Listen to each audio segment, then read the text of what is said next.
চলছে যমুনার mega bulletin election 2026 8 ফেব্রুয়ারি পর্যন্ত প্রতিদিন দুপুর 12টা থেকে বিকেল 5টা পর্যন্ত এই বিশেষ আয়োজন থাকছে ভোটের সব খবরাখবর। আপনাদের জানাবো প্রার্থীদের প্রচার, ভোটারদের প্রত্যাশা সহ সবশেষ পরিস্থিতির খুঁটিনাটি বিশ্লেষণ। শুরুতে একটু দেখে নিই এই ঘন্টার প্রধান খবরগুলো।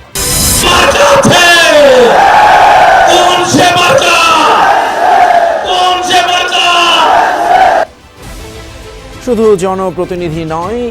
জনপ্রতিনিধি নির্বাচন নয়, এবারের ভোট জাতি গঠনের সুবর্ণ সুযোগ। ঠাকুরগাঁওয়ের জনসভায় তারেক রহমান রয়টার্সকে বললেন জয়ের ব্যাপারে আত্মবিশ্বাসী। Who will be in the opposition? A government needs opposition to balance the whole thing. Needs a good opposition. I hope to have them as a good opposition. বিজয়ী হলে বিনা ট্যাক্সের গাড়ি, স্বল্প মূল্যের ফ্ল্যাট নেবেন না জামায়াতের এমপিরা। হবিগঞ্জে জানালেন দলের আমির, কেউ জনগণের সম্পদে হাত দিলে কোনো ছাড় নয়।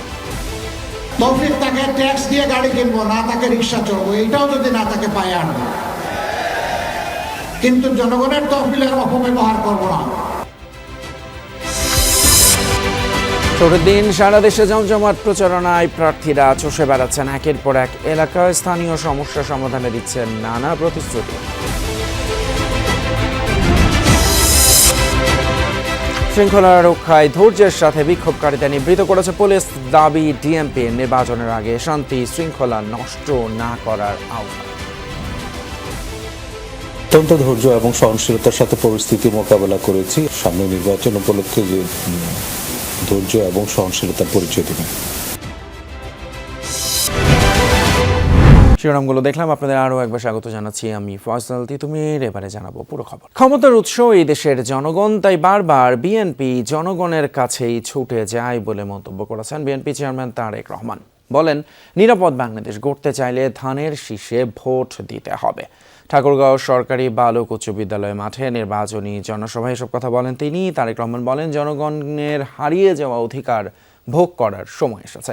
এবারে নির্বাচন শুধু জনপ্রতিনিধি নির্বাচিত করার নয়, বরং জাতিকে পুনর্গঠনের নির্বাচন। বিএনপি চেয়ারম্যান বলেন, আগামী 1000 বছরেও সব ধর্মের মানুষ এই দেশে শান্তিতে বসবাস করবে, তবে ধর্ম দিয়ে বিচার নয়, যোগ্যতা দিয়ে সবাই এগিয়ে যাবে। এ সময় তিনি পঞ্চগড়ে চিনিকল, চা শিল্প এবং রেশম শিল্প চালু করা সহ ঠাকুরগাঁওয়ে ক্যাডেট কলেজ, মেডিকেল কলেজ, বিশ্ববিদ্যালয় ও আইটি হাব গড়ে তোলার প্রতিশ্রুতি দেন। ঠাকুরগাঁওয়ের পর নীলফামারী পৌরসভার বড় মাঠে নির্বাচনী সমাবেশ অংশ নেবেন বিএনপি চেয়ারম্যান। পরে দিনাজপুরের বিরামপুর সরকারি কলেজ মাঠের জনসভায় যোগ দেওয়ার কথা রয়েছে তার।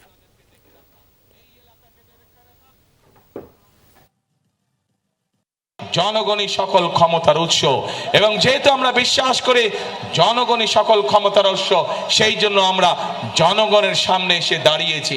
জনগণের সমর্থন নিয়ে, জনগণের ভালোবাসা নিয়ে, জনগণের শক্তিতে আমরা বাংলাদেশকে পুনর্গঠন করতে চাই। আমাদের কাজ একটি, কথা একটি, সেই কাজ এবং সেই কথা হলো করব কাজ। কি ভাই, করব কাজ, গর্ব দেশ, সবার আগে বাংলাদেশ। আসন্ন জাতীয় সংসদ নির্বাচনে জয়ের ব্যাপারে আত্মবিশ্বাসী বিএনপি চেয়ারম্যান তারেক রহমান। রয়টার্সকে দেয়া এক সাক্ষাৎকারে তিনি বলেছেন, সবাই সরকারে থাকলে সংসদে বিরোধী দল হবে কে? কেননা ভারসাম্যপূর্ণ রাষ্ট্রের জন্য শক্তিশালী বিরোধী দল জরুরি। আওয়ামী লীগের প্রসঙ্গে তারেক রহমান বলেন, জনগণ চাইলে যে কোনো দলের রাজনীতি করার অধিকার রয়েছে। দেশের জন্য এখন শান্তি আর স্থিতিশীলতা ফিরিয়ে আনাই সবচেয়ে প্রয়োজনীয় বিষয় বলে মন্তব্য করেন তিনি। শুক্রবার বিএনপি চেয়ারম্যান তারেক রহমানের একান্ত সাক্ষাৎকার প্রকাশ করেছে আন্তর্জাতিক সংবাদ সংস্থা রয়টার্স। নির্বাচন এবং নির্বাচন পরবর্তী ভাবনা নিয়ে ব্রিটিশ গণমাধ্যমটির সাথে খোলামেলা কথা বলেন বিএনপি চেয়ারম্যান। নির্বাচনে বিজয়ী হলে জামায়াতের সাথে জোট গঠন করবেন কিনা এমনটা জানতে চাইলে পাল্টা প্রশ্ন ছোড়েন তারেক রহমান। বলেন, রাজনৈতিক প্রতিপক্ষের সাথে জোট সরকার করলে বিরোধী দলের আসনে কে থাকবে? ভারসাম্যের জন্য বিরোধী দল থাকা প্রয়োজন বলে মন্তব্য করেন তিনি। আত্মবিশ্বাসী বিএনপি একাই সরকার গঠনে প্রয়োজনীয় আসন অর্জন করবে। How can I form a government with the political opponent? Then who will be in the opposition? A government needs opposition to balance the whole thing. Needs a good opposition. I think I don't know what will be their seat number, but if they are in the opposition, I hope to have them as a good opposition. এই মুহূর্তে দেশে শান্তি ও স্থিতিশীলতা সবচেয়ে জরুরি বলে মত দেন BNP chairman. বলেন, প্রতিশোধ ভালো কোনো ফলাফল আনবে না। What we need at the moment in the country is peace, stability. To bring stability, we need peace. So that's why personally I believe that revenge will not bring us anything good. Rather, it will destroy many things. Challenge মোকাবেলায় বন্ধু রাষ্ট্রের প্রয়োজনীয়তার কথা উল্লেখ করেন তারেক রহমান। তবে যারা বাংলাদেশের সার্বভৌমত্ব ও জনগণের স্বার্থকে মূল্যায়ন করবে তাদের সাথেই হবে বন্ধুত্ব। There are many challenges, and to fight these challenges, of course, in this world, a single country cannot fight it. They need friends, of course. We need friends. Whoever will be, by protecting the interest of the people of Bangladesh and our sovereignty, whoever will be, or whatever contract will be suitable for my people, for my country, will have friendship with them, not with any particular country. বাংলাদেশের জনগণ চাইলে যে কোনো দলের রাজনীতি করার অধিকার রয়েছে বলেও মন্তব্য করেন BNP chairman. If someone is accepted by the people, if people welcomes them, anyone is allowed to, has the right to do politics. তরুণদের কর্মসংস্থান, জনগণের জীবনমান উন্নয়ন, চিকিৎসা সেবা নিশ্চিত ও শিক্ষা ব্যবস্থা ঢেলে সাজানোর পরিকল্পনার কথা জানান তারেক রহমান। কথা বলেন রোহিঙ্গা ইস্যুতেও।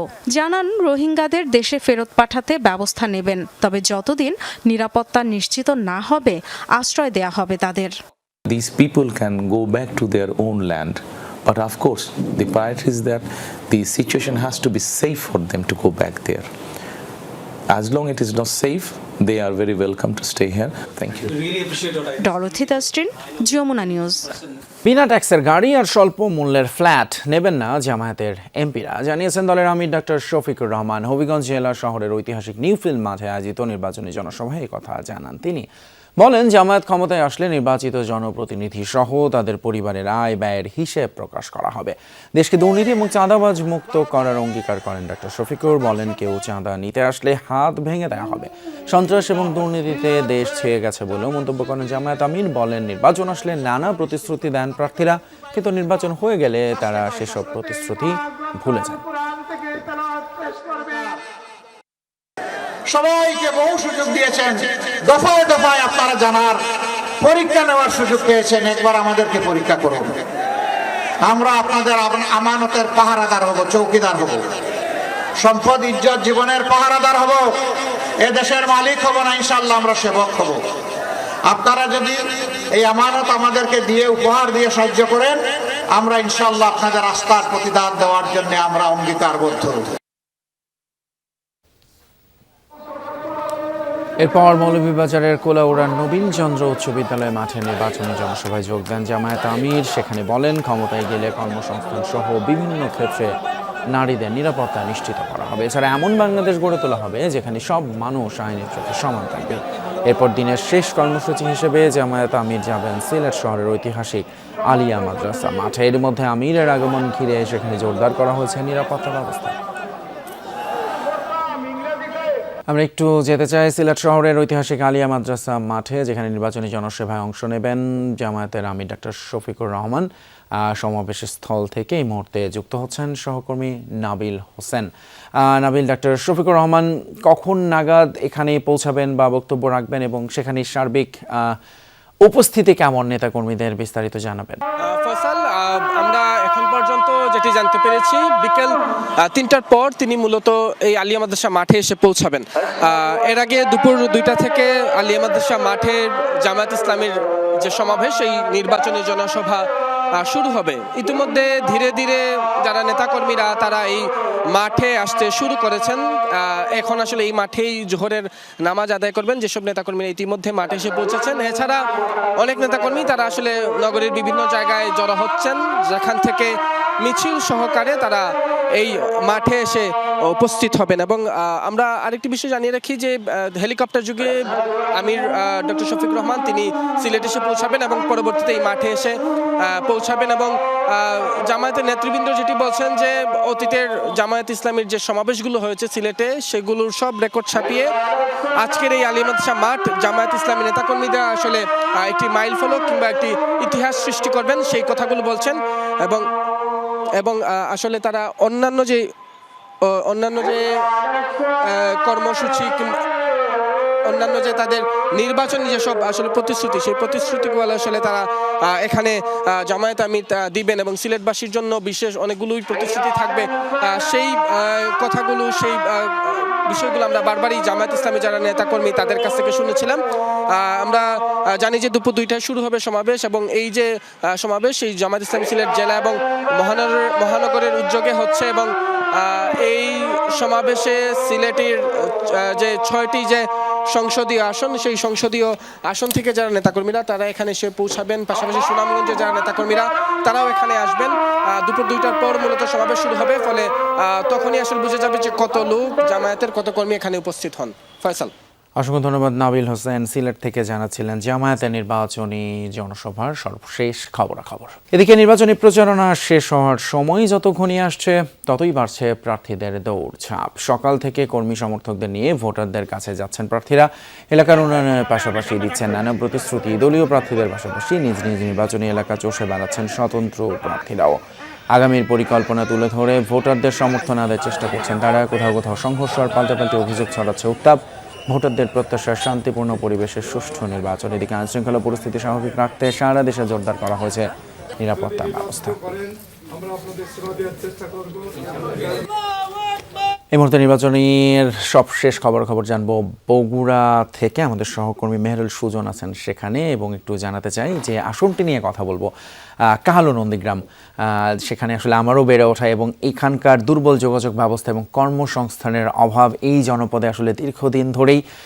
সুজন, একটু শুনবো আপনার কাছ থেকে যে এবার আসলে এই সমস্ত সমস্যার সমাধান হবে কিনা। প্রার্থীরা নিশ্চয়ই আশ্বাস দিচ্ছেন, ভোটাররা কি বলছেন? এই মুহূর্তে রয়েছি বগুড়া 4 অর্থাৎ কাহালু এবং নন্দীগ্রাম উপজেলা মিলিয়ে যে আসন সেই নির্বাচনী আসনে রয়েছি। এই আসনে বাংলাদেশ জামায়াত ইসলামী মনোনীত যে প্রার্থী মুস্তাফা ফয়সাল পারভেজ তার কিন্তু এই মুহূর্তে এই নির্বাচনী এলাকায় তার যে নির্বাচনী রোড মার্চ ফর দাঁড়িপাল্লা সেই কর্মসূচি উপজেলার বিভিন্ন পুকুর বাজার এলাকায় জামাতের নেতা কর্মী এবং সমর্থক যারা রয়েছে প্রার্থী ডক্টর মুস্তাফা ফয়সাল পারভেজের নেতৃত্বে তারা জড়ো হয়েছেন। এবং আমরা সকাল থেকেই কিন্তু দেখছিলাম এই কাহালু উপজেলার বিভিন্ন প্রান্ত থেকে যারা নেতা কর্মী তারা কিন্তু বগুড়ার এই উপজেলায় আশপাশের গ্রাম থেকে তারা কিন্তু আসছিলেন এবং তারা সেখানে বিভিন্ন বিশ্ববিদ্যালয়ে যারা ছাত্র শিবির সমর্থিত যারা ভিপিজিএস ছিলেন তারা কিন্তু সেখানে বক্তব্য রেখেছেন। এবং কর্মসূচি শেষ করার পর জামাতের এই প্রার্থীর নেতৃত্বে তার কর্মী সমর্থক রোড মার্চ ফর দাঁড়িপাল্লা নামে একটি কর্মসূচি তারা কাহালু উপজেলা সদর থেকে শুরু করে এই যে শিবির পুকুর যে বাজারটি রয়েছে এই এলাকায় তারা এসেছেন এবং তারা কিন্তু এখানে দাঁড়িপাল্লার জন্য স্লোগান দিচ্ছেন। এইরকম কিন্তু সবগুলো প্রার্থী যারা বগুড়ার এই আসনগুলোতে রয়েছেন 7টি আসনে মোটামুটি 34 জন প্রার্থী রয়েছে বগুড়ার। এই 34 জন প্রার্থী কিন্তু এভাবেই মাঠে ময়দানে গ্রামে গঞ্জে সব জায়গায় যাচ্ছেন, ভোটারদের কাছে ভোট প্রার্থনা করছেন এবং নির্বাচনী প্রচারণায় পুরো বগুড়ার 7টি আসনে কিন্তু তিতুমির এখন উৎসবের শহরে বা উৎসবের গ্রামে পরিণত হয়েছে। তিতুমির। ধন্যবাদ মেহরুল সুজন। বগুড়া 4 আসন থেকে জানাচ্ছিলেন সেখানকার নির্বাচনী প্রচারণার খবর। নির্বাচনী প্রচারণার খবর জানবো এবার রাজশাহী থেকে। সেখানে আছেন আমাদের সহকর্মী তারেক মাহমুদ। তারেক, এবারের নির্বাচনে প্রার্থীদের মধ্যে কেমন প্রতিদ্বন্দ্বিতা হতে পারে এবং সার্বিক পরিস্থিতি নিয়ে ভোটাররাই বা কি বলছেন? নির্বাচনে তার খুব বেশি দেরি নেই, সব মিলে পরিস্থিতি কেমন রাজশাহীতে? তিতুমির শেষার্ধের যে প্রচারণা সেটি আসলে জমজমাট বলা যায় এবং যারা এই যে প্রার্থী রয়েছে, যারা ভোটাররা রয়েছে, তারা সকলে কিন্তু বলছেন যে এবারের নির্বাচন অন্য নির্বাচনের থেকে অনেকটাই আলাদা এবং অনেকটাই প্রতিদ্বন্দ্বিতামূলক যে নির্বাচন। কারণ এই সময়ে সেই জন্য যারা প্রার্থী রয়েছে সকল প্রার্থী আসলে ভোটারদের দ্বারে দ্বারে যাচ্ছে। আমি রয়েছি রাজশাহীর ৩ আসন পবা মোহনপুর নিয়ে যেটি গঠিত। এখানে জামাতের মনোনীত প্রার্থী আবুল কালাম আজাদ, তিনি সকাল থেকে তার নির্বাচনী এলাকায় কিন্তু প্রচারণা চালাচ্ছেন এবং তিনি এই কয়েকটি ওয়ার্ড কিন্তু শেষ করেছেন এবং এখন তিনি এই রাজশাহীর যে পবা এলাকায় বস্তি এলাকায় তিনি প্রচারণা শুরু করেছেন একটু আগে, প্রায় শেষ পর্যায়ে।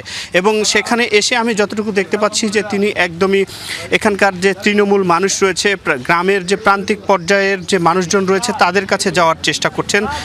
একদম উপজেলা থেকে শুরু করে গ্রামের ইউনিয়ন লেভেলের যে প্রান্তিক মানুষজন রয়েছে তাদের কাছে যাওয়ার চেষ্টা করছেন এবং বিশেষ করে যারা নারী ভোটার রয়েছে তাদের কাছেও কিন্তু যাচ্ছেন, গিয়ে কিন্তু ভোট প্রার্থনা করছেন এবং এলাকার উন্নয়নে সার্বিক কার্যক্রমে তিনি কিন্তু মানুষের যে কথা সেগুলো শুনছেন এবং কোন কোন এলাকায় আসলে কি সমস্যাগুলো রয়েছে, রাস্তাঘাট, মাদ্রাসা, মসজিদের যে উন্নয়ন থেকে শুরু করে সার্বিক উন্নয়নের যে বিষয়গুলো নিয়ে কিন্তু তিনি এখন পর্যন্ত প্রচারণা করছেন। এবং একটু আগে আমি রাজশাহী সদর আসনের যিনি বিএনপি মনোনীত প্রার্থী মিজানুর রহমান মিনু, সেখানেও ছিলাম, সেখানেও প্রচারণা চলছে এবং রাজশাহীর 6টি আসনেই জমজমাট যে প্রচারণা চলছে। রাজশাহীর যে 3 আসনের জামাতের প্রার্থী, তিনি একটু পরে কিন্তু নির্বাচনী যে প্রচারণা সেটি শেষ করবেন এবং বিকেলে কিন্তু আরও যে প্রচারণা সেটি কিন্তু রয়েছে। বলা যায় যে শেষার্ধের যে প্রচারণা সেটি একদম রাজশাহীতে জমে উঠেছে। তিতুমির, অসংখ্য ধন্যবাদ। তারেক রাজশাহী থেকে জানাচ্ছিলেন নির্বাচনী প্রচারণা সবশেষ আপডেট। গতকাল পুলিশের সাথে বিক্ষোভকারীদের সংঘর্ষে বাহিনীর সদস্যরা কাউকে টার্গেট করে মারেনি, এমন দাবি করেছেন ঢাকা মেট্রোপলিটন পুলিশের মিডিয়া বিভাগের ডিসি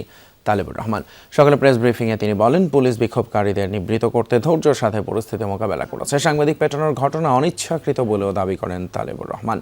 বলেন, সামনেই জাতীয় নির্বাচন, এমন সময় শান্তি শৃঙ্খলা নষ্ট হয় এমন কিছু না করার আহ্বান জানান তিনি।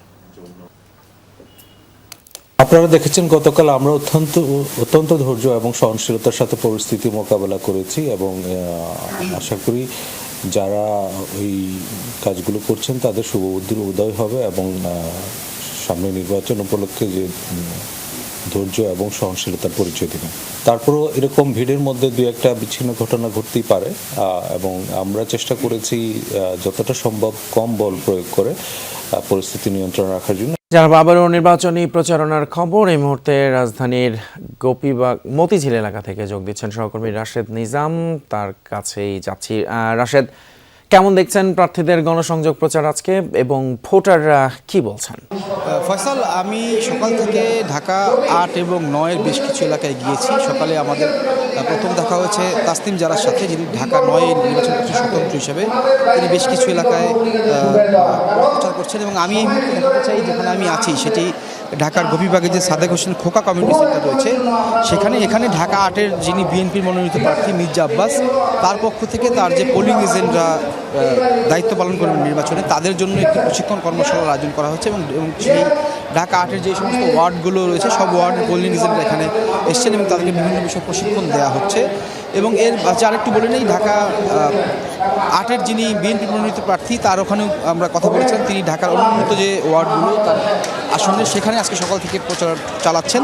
তো এখানে যে কর্মশালা এখানে কিছুক্ষণ আগেই মির্জা আব্বাস বক্তব্য শেষ করে এখান থেকে বের হয়েছেন এবং তিনি তার পোলিং এজেন্টের উদ্দেশ্যে যে কথাগুলো বিশেষ জোর দিয়ে বলেছেন যে তারা আশঙ্কা করছেন যে অনেক জাল ভোটের একটা প্রস্তুতি চলছে এবং তাদের পরিচয় নিশ্চিত না হলে কাউকে যেন পোলিং এজেন্টরা ভোট দিতে না দেন, এই বিষয়ে মির্জা আব্বাস জোর দিয়েছেন। এবং তারপরে আমরা আমাদের সাথে আলাদা করে কথা বলেছি, উনি অভিযোগ করেছেন যে 40 লাখ বোরকা বানানো হয়েছে, তিনি এমনটি শুনেছেন এবং সেই বিষয়গুলো নিয়ে উনি কাজ করছেন এবং ভোটের রেজাল্ট নিয়েও তিনি কথা বলেছেন গণমাধ্যমে, যে ভোটের রেজাল্ট যদি পরের দিন হয় এমন যেহেতু শোনা যাচ্ছে সেটা নিয়ে তিনি কারচুপির আশঙ্কাও করেছেন গণমাধ্যমের সামনে মির্জা আব্বাস। তো তিনি এখান থেকে বক্তব্য আরেকটি জায়গায় গিয়েছেন। আমরাও আরও পরে অন্যান্য প্রার্থীদের সাথে কথা বলে আপনাদের আরও আজকে জানতে পারবো। কিন্তু রাশেদ নিজাম, ধন্যবাদ আপনাকে। রাজধানী ঢাকার পুরান ঢাকা থেকে তিনি জানাচ্ছিলেন সেখানকার নির্বাচনী প্রচারণার সবশেষ খবর। ছুটির দিনে রাজধানীতে নির্বাচনী প্রচার, গণসংযোগে ব্যস্ত প্রার্থীরা। প্রচারণার খবর আমরা জানছি সহকর্মীদের কাছ থেকে। এ পর্যায়ে আমরা যেতে চাই গুলশানে, সেখান থেকে যোগ দিচ্ছেন রেদওয়ান আহমেদ। রেদওয়ান, গুলশানে প্রার্থীদের প্রচারণায় কোনো ভিন্নতা কিছু আছে কিনা এবং এখানকার ভোটাররা আসলে ঠিক কি মূলত তাদের দাবি জানাচ্ছেন একটু বলবেন? ফয়সাল, ঢাকা 17 আসন গুলশান বাড়িধারার মতন অভিজাত এলাকা যেমন এখানে আছে, তেমনই রয়েছে করাইল এবং ভাসানটেকের মতন বস্তি এলাকা, এবং সেখানে এই নিম্ন মধ্যবিত্ত যে মানুষগুলো তাদের ভোটের সংখ্যাই কিন্তু এই এলাকাতে মূলত বেশি, এবং তাদের ঘিরেই নানা প্রতিশ্রুতি, নানা রকম উন্নয়নের কথা, আশ্বাস কিন্তু বিভিন্ন প্রার্থীরা দিয়েছেন। এই আসনে ঢাকা 17-তে মূলত দুইজন হেভিওয়েট প্রার্থী, বিএনপির চেয়ারম্যান তারেক রহমান এবং জামাত মনোনীত প্রার্থী খালেদুজ্জামান, এই দুইজন কিন্তু হেভিওয়েট প্রার্থী ছাড়াও রয়েছে আরও বেশ কয়েকজন স্বতন্ত্র প্রার্থীরা। সকাল থেকে এলাকার বিভিন্ন জায়গায় অলিতে গলিতে, চায়ের দোকানে এবং বিভিন্ন জায়গায় কিন্তু তাদের প্রচারণা লক্ষ্য করা গেছে। এই দুই প্রার্থী সহ বিভিন্ন রাজনৈতিক দলের নেতাকর্মীরা বিভিন্নভাবে তারা প্রচারণা চালিয়েছেন, এবং তারা যেটি বলছেন যে এই ইলেকশনের যেহেতু আর একেবারেই অল্প দিন আছে, অর্থাৎ মাত্র 3 দিন সময় রয়েছে, সেই 3 দিন তারা জনগণের দ্বারে দ্বারে পৌঁছাতে চান এবং একেবারে শেষ মুহূর্ত পর্যন্ত তাদের প্রচারণা তারা চালিয়ে যাবেন, এবং জনগণও তাদের প্রচারণায় সাড়া দিচ্ছেন, সেই সাথে নানা ধরনের প্রতিশ্রুতি তারা দিচ্ছেন। তবে জনগণের সাথে কথা বলে আমরা যেটি জানতে পেরেছি, সাধারণ মানুষ যেটি বলছেন যে তারা ইতিমধ্যেই কিন্তু নির্ধারণ করে ফেলেছেন তাদের কাকে তারা ভোট দিতে চান। তবে কয়েকজন আমাদের শঙ্কার কথাও জানিয়েছেন যে ভোট কেন্দ্রে যদি কোনো রকম নাশকতা হয় কিংবা কোনো রকম বিশৃঙ্খলার সৃষ্টি হয়, সেক্ষেত্রে তারা ভোট দিতে যাবেন কিনা সে নিয়েও কিন্তু তারা সন্দিহান। অর্থাৎ যেমন রয়েছে আশার কথা, তেমনই কিন্তু তারা বিভিন্ন আশঙ্কার কথা আমাদেরকে জানিয়েছেন। সেই সাথে তারা আশা করছেন যে যারাই এই আসনে নির্বাচিত হয়ে আসবে তারা যেন এই আসনের মানুষের উন্নয়নে ভূমিকা রাখতে পারে এবং তারা যেন আগামীর দিনগুলোতে এই আসনে উন্নয়নে কাজ করে যেতে পারে, সেই আশা ব্যক্ত কিন্তু তারা করেছেন। ফয়সাল, অসংখ্য ধন্যবাদ রেদওয়ান। গুলশান থেকে আমাদের জানাচ্ছিলেন নির্বাচনী প্রচারণার সবশেষ খবর।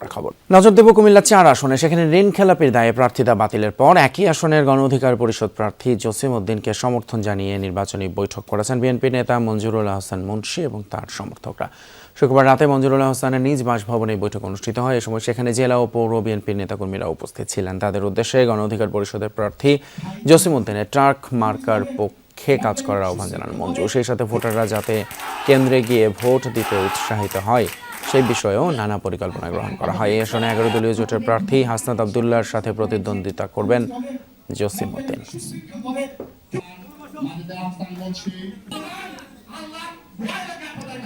জানাচ্ছি নির্বাচনী প্রচারণা সব খবর। রাজধানীর করাইল বস্তিতে চক্ষু চিকিৎসা ক্যাম্প পরিদর্শন করেছেন তারেক রহমানের স্ত্রী ডাক্তার জোবাইদা রহমান। সেখানে এই মুহূর্তে আছেন আমাদের সহকর্মী সোমাইয়া ঐশী। সরাসরি যাচ্ছি তার কাছে। ঐশী, একটু এই কর্মসূচির বিস্তারিত জানাবেন। এটি আসলে নির্বাচনী প্রচারণার অংশ তো বটেই, কেমন ছিল সব কিছু মিলিয়ে একটু বলবেন? আসলে আজকে সকালবেলা ভাসানটেকে গিয়েছিলেন প্রথমে জুবাইদা রহমান, এবং এরপরই কিন্তু তিনি এই করাইল বস্তিতে এসেছেন। এবং যেমনটি আপনি আমার পেছনে দেখতে পাচ্ছেন যে বাচ্চাদেরকে এই স্কুলে এসে তিনি বই বিতরণ করেছেন। বেশ অনেক শিক্ষার্থীকে তিনি বই বিতরণ করেছেন, এবং এখন কিন্তু আমরা দেখতে পাচ্ছি যে বাকি যেই শিশুরা আছে তাদেরকে অবশিষ্ট বইগুলো দিয়ে দেওয়া হচ্ছে। একটু আগে তিনি যেই স্কুলে এসেছিলেন সেখানে বাচ্চাদের সঙ্গে কথা বলেছেন, বাচ্চারাও বেশ উচ্ছ্বাসের সঙ্গে সেই বইগুলো গ্রহণ করেছে, এবং কিছুক্ষণ আগে আমরা দেখছিলাম যে সেই বাচ্চারা আসলে খুব আনন্দের সঙ্গে সেই বইগুলো উঁচু করে আসলে উচ্ছ্বাস প্রকাশ করছিল। এর আগে ভাসানটেকে গিয়েছিলেন জুবাইদা রহমান, এবং সেখানে গিয়ে তিনি মেডিকেল ক্যাম্প পরিদর্শন করেছেন। একই সঙ্গে ভাসানটেক বস্তিতে আগুনে ক্ষতিগ্রস্ত প্রায় 6টি পরিবারকে বিএনপির পক্ষ থেকে সহায়তা প্রদান করা হয়েছে। সেই আয়োজনেও তিনি ছিলেন, এবং সেই আয়োজনে তিনি আসলে যেই 6 ক্ষতিগ্রস্ত পরিবার ছিলেন তাদের সঙ্গে কথা বলেছেন, সেই সদস্যদের সঙ্গে কথা বলেছেন। এবং শিক্ষার্থীরা বেশ উচ্ছ্বাসের সঙ্গে আমরা দেখতে পাচ্ছি যে এখানে বই সংগ্রহ করছেন। জুবাইদা রহমান কিছুক্ষণ আগেও এখানে ছিলেন। তিনি আপাতত বই বিতরণ করে তিনি এই স্কুলটি ত্যাগ করেছেন। তবে শিশুদের মধ্যে কিন্তু সেই যেই বই গ্রহণের যে উচ্ছ্বাস সেটি এখনও বিদ্যমান, এবং বিএনপির যারা কর্মীরা রয়েছেন, স্বেচ্ছাসেবকরা রয়েছেন, তারা শিশুদের মধ্যে বাদবাকি যে বইগুলো রয়েছে সেগুলো বিতরণ করছেন। কারণ শুরুতে বলা হয়েছিল যে কোনো শিশু আসলে বাদ যাবে না যেই বই গ্রহণের ক্ষেত্রে। এবং কি কি বই দেয়া হচ্ছে সেই বিষয়ে আমরা কয়েকজন শিক্ষার্থীর সঙ্গে কথা বলেছিলাম, তারাও কিন্তু বেশ উচ্ছ্বসিত। এখানে মাইকেও বলা হচ্ছিল যে যেহেতু ভাষার মাসে বই মেলায় শিশুরা কতটুকু যেতে পারবেন তার আগেই আসলে তাদের হাতে বই তুলে দেওয়া হচ্ছে। ফলে এই বিএনপি এবং জুবাইদুর রহমান এসে এখানে যে বই বিতরণ করলেন, মেডিকেল ক্যাম্প পরিদর্শন করলেন, সেটি আসলে একটি ইতিবাচক প্রভাব আসলে স্থানীয়দের মধ্যে ফেলবে বলে আশা প্রকাশ করেছেন নেতাকর্মীরা। অসংখ্য ধন্যবাদ সুমাইয়া ঐশী। রাজধানীর করাইল বস্তি এলাকা থেকে জানাচ্ছিলেন, সেখানে জুবাইদুর রহমানের চক্ষু ক্যাম্প পরিদর্শনের খবর। নির্বাচন থেকে একটু অন্যদিকে নজরটা ফেরাতে চাই, সেটা হচ্ছে বাঁচানো গেল না শিশু হুজাইফা আফনানকে। মিয়ানমার সীমান্ত থেকে ছোড়া গুলিতে আহত হুজাইফা 27 দিন চিকিৎসাধীন থাকার পর মৃত্যুর কোলে ঢলে পড়েন। সকাল 9:45 রাজধানী ঢাকার জাতীয় ইনস্টিটিউট অফ নিউরো সায়েন্স হাসপাতালে চিকিৎসাধীন অবস্থায় তার মৃত্যু হয়। বিষয়টি নিশ্চিত করেছে হুজাইফার চাচা শওকত আলী। এর আগে গত 11 জানুয়ারি সকালে মিয়ানমারের ওপার থেকে আসা গুলিতে আহত হয় টেকনাফের হোয়াইক্যাংয়ে তেছি ব্রিজ এলাকার বাসিন্দা জসিমউদ্দিনের 9 বছরের মেয়ে হুজাইয়া আফনান। সেদিন সন্ধ্যায় তাকে চট্টগ্রাম মেডিকেলের আইসিইউতে নেওয়া হয়। অবস্থার অবনতি হলে 13 জানুয়ারি উন্নত চিকিৎসার জন্য আনা হয় ঢাকায়। আবারও যেতে চাই একটু উত্তরবঙ্গে। সদর এবং নলডাঙ্গা উপজেলা নিয়ে গঠিত নাটোর 2 আসন। গ্যাস না থাকায় তেমন কোনো শিল্পায়ন গড়ে ওঠেনি এই অঞ্চলে, এতে বেকারত্বের হারও বেশি। এছাড়া 2টি রাজবাড়ি থাকলেও পর্যটন কেন্দ্র হিসেবে গড়ে তোলার দায়িত্ব নেয়নি কেউ। এবারে নির্বাচনকে সামনে রেখে সব সংকট নিরসনে বিরামহীন প্রচার চালাচ্ছেন প্রার্থীরা। সেখানকার নির্বাচনী পরিবেশ সম্পর্কে আরও জানাতে আমাদের সঙ্গে যুক্ত হচ্ছেন সহকর্মী নাজমুল হাসান। নাজমুল, প্রার্থীদের গণসংযোগ কেমন দেখছেন? ভোটাররা কি বলছেন? তাদের প্রতিশ্রুতির বিষয়ে একটু জানাবেন বিস্তারিত। তিতুমির যেমনটি বলছিলেন যে নাটোরে কিন্তু গ্যাস সংযোগ এখানকার দীর্ঘদিনের প্রত্যাশা, সেই প্রত্যাশায় প্রতিশ্রুতি দিচ্ছেন প্রার্থীরা। আমরা এখন রয়েছি নাটোর 2 আসনে। এখানে বিএনপি মনোনীত প্রার্থী রুহুল কুদ্দুস তালুকদার দুলু সকাল থেকেই কিন্তু বিরামহীন গণসংযোগ করছেন, প্রচারণা চালাচ্ছেন এবং তিনি মত বিনিময় সভা করছেন। কিছুক্ষণ আগেও জেলার আলাইপুরে দলীয় কার্যালয়ে তিনি বিভিন্ন সমর্থকদের সাথে কথা বলেছেন, মত বিনিময় করেছেন। আমরা যদি একটু রুহুল কুদ্দুস তালুকদার দুলুর কাছেই জানতে চাই যে এই নির্বাচনে কেমন সাড়া পাচ্ছেন এবং জয়ের ব্যাপারে আপনি কতটুকু আশাবাদী এবং জয়লাভ করলে আপনি কি কি বাস্তবায়ন করবেন, একটু সংক্ষেপে যদি বলেন। ধন্যবাদ। আসলে মানুষের মধ্যে মারাত্মক সাড়া, কারণ গত 2001 সালে আমার জীবনের শেষ নির্বাচন ছিল। দীর্ঘ 24টা বছর আমি নির্বাচন করতে পারিনি। 8 সালে 2 বছর জেলে, 14 সালে 1.5 বছর, 18 সালে 6 মাস, এই 24 সালে 3 মাস। অর্থাৎ এই দীর্ঘ 4 টার্ম ভোটের সময় জেলে থাকার কারণে মানুষের মধ্যে একটা মারাত্মক আকর্ষণ। আমরা বিশ্বাস করি যে নিষিদ্ধ জিনিসের উপর মানুষের আকর্ষণ থাকে, ঠিক একই অবস্থা আমাকে মানুষ ভোট দেওয়ার জন্য মারাত্মকভাবে অপেক্ষা করছে। এবং সবচেয়ে দুর্ভাগ্য না সৌভাগ্য জানি না, যেহেতু আওয়ামী লীগ মাঠে না থাকার কারণে, আর কারণ আওয়ামী লীগকে হারিয়েই আমি প্রত্যেকবারই এমপি হয়েছি। তো এবার আওয়ামী লীগ না থাকার কারণে আমার যে ক্ষোভ বা দুঃখ ছিল সেটা আমি করতে পারছি না সেভাবে। তবে আমি মনে করি যে এই যে না পাওয়ার যে আকর্ষণ, মানুষ মুখিয়ে আছে বিএনপি এবং ধানের শীষকে। এবং আমি একমাত্র মনে করি নাটোরে উৎসব মুখর অবস্থা, এবং যার জন্য আমি যেটা বলতে চাইছি 2001 থেকে 6 আমি রাস্তাঘাট বিদ্যুৎ দিয়েছি। আর এবারের প্রতিশ্রুতি আমি নাটোরের মানুষ যারা বেকার যুবক, ছাত্র ছাত্রী, প্রত্যেক ছেলে মেয়ের কর্মসংস্থান করবো এবং নাটোরে বিনিয়োগকারী নিয়ে এসে এখানে শিল্প কারখানা এবং যেটা আমাদের ইম্পর্টেন্ট হচ্ছে গ্যাস। রাজশাহী গিয়েছে নাটোরে, এই গ্যাসটা নাটোরে এর আগে আনিলে আমি। ধন্যবাদ। যে বিষয়টি শুনছিলেন যে নাটোরবাসীর কিন্তু দীর্ঘদিনের চাওয়া গ্যাস সংযোগ, এই গ্যাস সংযোগের কারণে কিন্তু এখানে শিল্পায়ন গড়ে ওঠেনি, সেই প্রতিশ্রুতি দিচ্ছেন নাটোরের সকল অবকাঠামো উন্নয়ন সহ সকল উন্নয়নের প্রতিশ্রুতি দিচ্ছেন রুহুল কুদ্দুস তালুকদার দুলু। তিতুমির। অসংখ্য ধন্যবাদ নাজমুল হাসান। এই মুহূর্তে নাটোর থেকে যুক্ত হয়েছিলেন, কথা বলছিলেন সেখানকার প্রার্থীর সঙ্গে। নির্বাচন সামনে রেখে অতিরিক্ত ব্যালট ছাপানো হচ্ছে, আর এতে আসন্ন জাতীয় সংসদ নির্বাচন প্রশ্নবিদ্ধ হবে বলে মন্তব্য করেছেন বিএনপি নির্বাচন পরিচালনা কমিটির মুখপাত্র মাহাদি আমিন। দুপুরে রাজধানীর গুলশানে বিএনপি নির্বাচন পরিচালনা অফিসে সংবাদ সম্মেলনে কথা বলেন তিনি। নির্বাচনের পর্যবেক্ষক নিয়োগে অনেক অসঙ্গতি রয়েছে বলেও দাবি করেন মাহাদি আমিন। সুষ্ঠু নির্বাচনের জন্য লেভেল প্লেয়িং ফিল্ড তৈরিতে নির্বাচন কমিশন এবং অন্তর্বর্তী সরকারের প্রতি আহ্বান জানান তিনি। এ সময় জামায়াতে ইসলামের নির্দেশে লক্ষ্মীপুরের সিল তৈরির কারখানায় অবৈধ সিল তৈরির ঘটনা উল্লেখ করা হয়। সর্বোচ্চ গুরুত্ব দিয়েছে।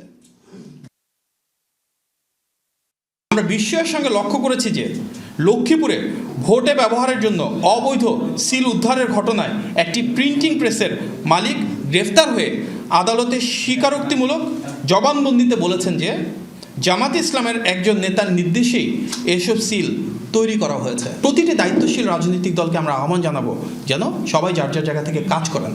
নাটোরে একে অপরের বিরুদ্ধে পাল্টাপাল্টি হামলার অভিযোগ তুলেছে নাটোর 1 আসনে বিএনপি এবং স্বতন্ত্র প্রার্থীর সমর্থকরা। শুক্রবার রাতে লালপুরে এই ঘটনা ঘটে। হামলায় উভয় পক্ষের অন্তত 13 জন আহত হয়েছে।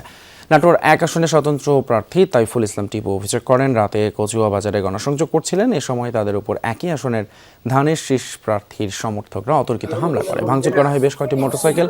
এদিকে ওই আসনের বিএনপি প্রার্থীর প্রধান নির্বাচনী এজেন্ট পাল্টা হামলার অভিযোগ করেন স্বতন্ত্র প্রার্থীর বিরুদ্ধে। বলেন, রাতে মিছিল নিয়ে কচুয়া বাজারে বিএনপির নির্বাচনী অফিসে হামলা চালায় তাইফুল ইসলাম ও তার সমর্থকরা। পুলিশ জানায় এই ঘটনায় একজনকে আটক করা হয়েছে। বাজারটা 2-3 বার প্রদক্ষিণ করার পরে শেষের বার যায় অতর্কিত হচ্ছে অফিসে যা হামলা চালায়। আমাদের কোন লোক তাদের হামলা করার প্রশ্নই উঠে না। বারবার এই ঘটনা ঘটছে, তারা প্রকাশ্যে গুলি চালিয়েছে, তারা প্রকাশ্যে হামলা করেছে এবং আমাদের অসংখ্য নেতাকর্মীকে আহত করেছে। এই ছিল ইলেকশন 2026 এর এই ঘন্টার আয়োজন। পরের ঘন্টার খবর নিয়ে ঠিক 3টায় আবারও ফিরছি, সাথেই থাকুন।